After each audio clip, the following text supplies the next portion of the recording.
अस्सलाम वालेकुम। आज हम बहुत ही फीमेल की इम्पोर्टेंट टॉपिक है जिसमें वो लोग फीमेल्स जो है शाये भी करती हैं, किसी डॉक्टर के पास भी नहीं जाती, बताती भी नहीं। स्पेशली जो है हमारी 50 इयर्स के बाद वाली जो फीमेल्स हैं, पोस्ट मेनोपॉजल जो जिनकी माहवारी बंद हो जाती है, उसके बाद जो उनको प्रॉब्लम होती है, बहुत सारी औरतों को पहले भी हो जाती है, मगर यूजुअली जैसा समझ लें कि 90% वो फीमेल्स अफेक्टेड होती हैं जो जिनको मेनोपॉज हो जाता है या जिसकी माहवारी बंद हो जाती है।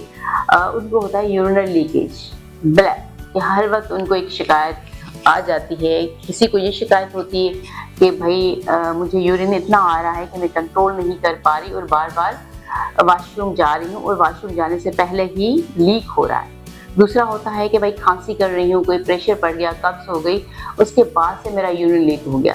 तीसरा वो कहते हैं कि भाई विदाउट एनी रीज़न मेरा ऐसे लगता है कि मैं नमाज भी नहीं पढ़ रही और मेरी जो है वो यूरिन लीक हो रही है।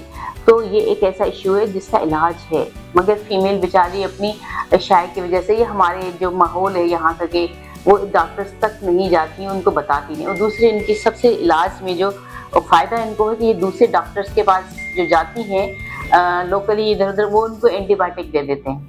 अब उसमें क्या होता है, उनका मादा भी ख़राब हो जाता है, वो बहुत सारी एंटीबायोटिक से रेजिस्ट भी हो जाती हैं, उनका मसला भी हल नहीं होता है। तो आपका जो मसला है खास करके मसाने लीकेज होने का, उसमें आपके दो डॉक्टर्स हेल्पफुल, एक तो गायनी ऑप्स वाली, जो ये हम लोग जो बच्चा वाली होती हैं गायनेकोलॉजिस्ट, वो दूसरे यूरोलॉजिस्ट जो मसाने के मसलों को डील करते हैं।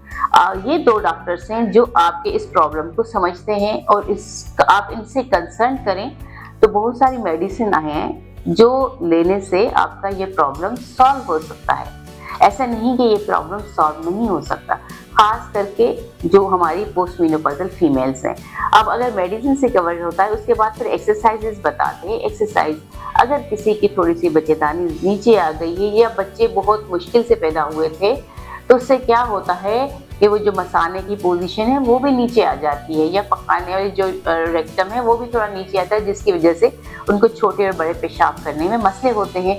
तो वो सर्जिकली हम उसको करेक्शन कर सकते हैं। तो आप इस बात को बिल्कुल भी शाये ना करें कि भाई मुझे ये प्रॉब्लम है, मैं नमाज नहीं पढ़ रही, मैं पाक नहीं हो पा रही, मेरे मसले जो है वो हल ही नहीं हो रहे, इसका कोई हल नहीं, इसका हल है। इसकी मेडिसिन भी है, उसके साथ इसकी एक्सरसाइजेस हैं, उसके साथ सर्जिकल ट्रीटमेंट है। तो आप अपने मसले को समझें और कंसर्न डॉक्टर से जाके अपना मुआयना करवाएं कि ये आपका प्रॉब्लम इंशाल्लाह सॉल्व होगा। Thank you. और कोई इशू हो, कोई सवालात हैं तो आप हमसे या कमेंट्स में लिखें कि आपको और इस टॉपिक में और क्या चाहिए। कुछ टेस्ट भी होते हैं, वो भी हम करवाते हैं। Monday, Thursday, Saturday Altamash general hospital 6 से 8।